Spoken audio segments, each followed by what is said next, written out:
নমস্কার বন্ধুরা, অনেক দিন ধরে একটা কথা আমি শুনতে পাচ্ছি যে আনোয়ার আলী, যিনি 4 বছরের চুক্তি করেছেন ইস্ট বেঙ্গলে, তার থেকে নাকি বার্সেলোনার যে স্টার ফুটবলার ফের্লিন লোপেস তিনি কম ইনকাম করছেন। এটা কি সত্যি? আজ এটা নিয়ে আলোচনা করব। তো বিস্তর টালবাহানার পর আনোয়ার আলী কিন্তু ফাইনালি দিল্লি থেকে ইস্ট বেঙ্গলে সই করেছেন 4 বছরের চুক্তিতে। আগের বছর কিন্তু আমরা দেখতে পেয়েছি এনাকে মোহনবাগানে খেলেছিলেন লোনে। যেরকম আগেই আমি বলেছি যে বিস্তর টালবাহানার পর ইনি কিন্তু ইস্টবেঙ্গলে ফাইনালি চলে এসেছেন এবং এই বছর কিন্তু ইস্টবেঙ্গলের হয়ে খেলবেন।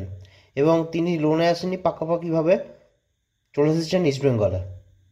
তো এবার কথা হচ্ছে ইনকাম নিয়ে, যেটা খুব ইম্পর্টেন্ট বিষয়। এটা শোনা যাচ্ছে যে ইস্টবেঙ্গল এনাকে 4 বছরের জন্য 24 কোটি টাকা দিচ্ছে। ঠিক আছে, 4 বছরের চুক্তিতে সই করার জন্য 24 কোটি টাকা দিচ্ছে। প্রথম কথা হচ্ছে, ওনার চুক্তি অনুযায়ী উনি 24 কোটি টাকা পাচ্ছেন এবং তার যে একটি ব্রেকডাউন আছে সেটি কিন্তু আমি এখানে করেছি। বাট কথা হচ্ছে, একটা নতুন রিউমার শোনা যাচ্ছে, যে তোমরা দেখে নাও এই যে আছে যে ব্যাপারটা, মানে কত টাকা পাবে, কত গ্যারেন্টি বোনাস পাবে, পুরোটা স্যালারির যে বেসিস হিসাবে ক্যালকুলেশন করা হয়েছে সেটা নয়। তো এটা হচ্ছে টুইটার থেকে আমি পেয়েছি, তোমরা দেখতেই পাচ্ছ ফিগারটা, কত টাকা স্যালারি পাবে। তো এইবার যে কথা হচ্ছে যে অনেক জায়গাতে বলা হচ্ছে বার্সেলোনার একজন স্টার ফুটবলার, যার নাম হচ্ছে ফার্মেন লোপেজ, এর স্যালারি কিন্তু আনোয়ার আলীর থেকে অনেকটাই কম। হ্যাঁ বন্ধুরা, তোমরা ঠিকই শুনছো, সেটা সবাই বলছে। এবার আমি জানি না এর মধ্যে কতটা সত্যি। তো বার্সেলোনার যেই এই স্টার ফার্নিন লোপেজ, ইনি কে? তো ইনি হচ্ছেন 21 বছর বয়সী একজন ফুটবলার, স্পেনেই তার জন্ম, এবং তিনি 2023 সালে সই করেছিলেন হচ্ছে বার্সেলোনা টিমে। এখনও পর্যন্ত 31টি ম্যাচ খেলেছেন এবং স্পেনের ন্যাশনাল টিমেও কিন্তু এরকম অভিষেক হয়ে গেছে। 2টি ম্যাচ তিনি স্পেনের ন্যাশনাল জার্সিতে খেলেছিলেন। তো ইনি খুবই বড় মাপের এবং ফুটবলার, তাতে কোনো ধারণা নেই, তবে তার বয়স কম, 21 বছর, তিনি আরও প্রোগ্রেস করবেন।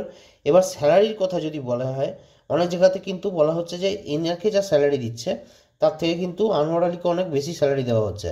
আমি জানি না ব্যাপারটা কি, তোমরা নিজেই দেখতে পাচ্ছ যে এরকম এরকম বলা হচ্ছে যে আনোয়ার আলী কিন্তু এর থেকে বেশি ইনকাম করছে।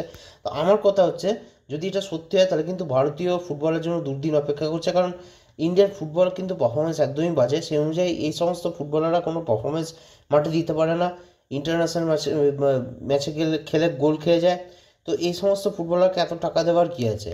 এই যদি টাকা না দিয়ে যদি ক্লাব ফিউচার ডেভেলপমেন্টের কথা ভাবে, তাহলে কিন্তু খুব সুবিধা হয়। আমার পার্সোনালি মনে হয় একটা ইন্ডিয়ান প্লেয়ারের পেছনে এত 24 কোটি টাকা 25 কোটি টাকা খরচা করে এরা এরা কী করবে? এরা, আমার যেটা পার্সোনালি মনে হয়, আমি অনেক ফুটবলারকেই দেখেছি, কারোর এখন আমি নাম নিচ্ছি না, যে এরা ক্লাবের হয়ে ভালো পারফরমেন্স করে কিন্তু যখন ন্যাশনাল টিমে খেলতে যায় তখনই প্রবলেমটা এরা ক্রিয়েট করে। ঠিক আছে, তো আমার পার্সোনালি মনে হয় যে এত টাকা দেওয়া উচিত নয়।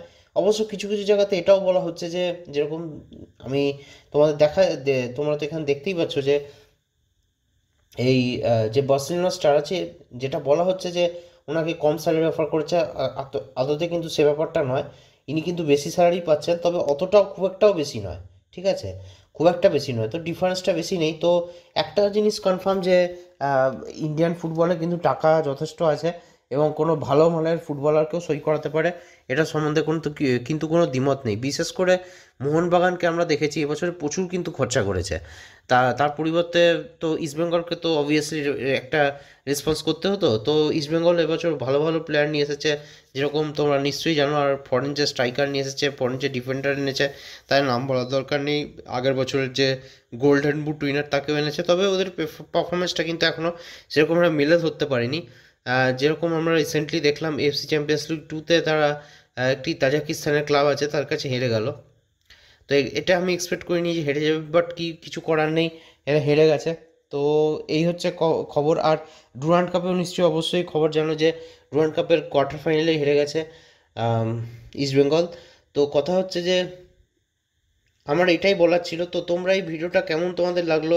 তোমাদের কি মনে হয় যে এই যে ফার্নিন লোপেজের থেকে আনোয়ার আলী বেশি স্যালারি পাচ্ছেন, এবং যদি পেয়ে থাকেন তাহলে কি এটার যুক্তিসঙ্গত? এনার মতন প্লেয়ারকে, একজন মানে অল্প বয়সী প্লেয়ার, ইনিও কিন্তু যথেষ্ট ভালো মানের ফুটবলার, কারণ আন্ডার 17 ওয়ার্ল্ড কাপ যেটা ভারতে হয়েছিল 2017 সালে, সেখানে কিন্তু ইনি প্রত্যেকটা ম্যাচে ইন্ডিয়ার হয়ে খেলেছিলেন। তারপরে হার্টে কিছু সমস্যা থাকার জন্য ফুটবল থেকে কিছুদিনের জন্য বিশ্রাম নিয়ে আবার দিল্লিতে জয়েন করেছিলেন। দিল্লিতে জয়েন করে সেখান থেকে মোহনবাগান সুপার জায়ান্ট, যারা আগের বছর আইএসএল জিতেছিল, সেখানে লোনে খেলেছিলেন, এবার পাকাপাকিভাবে ইস্ট বেঙ্গলে চলে এলেন। তো তোমাদের এই যে সমস্ত ব্যাপারটা আছে তা সেটাতে কী মনে হয় কমেন্ট সেকশনে কমেন্ট করে অবশ্যই জানিও। আজকে এ পর্যন্তই। শুভরাত্রি।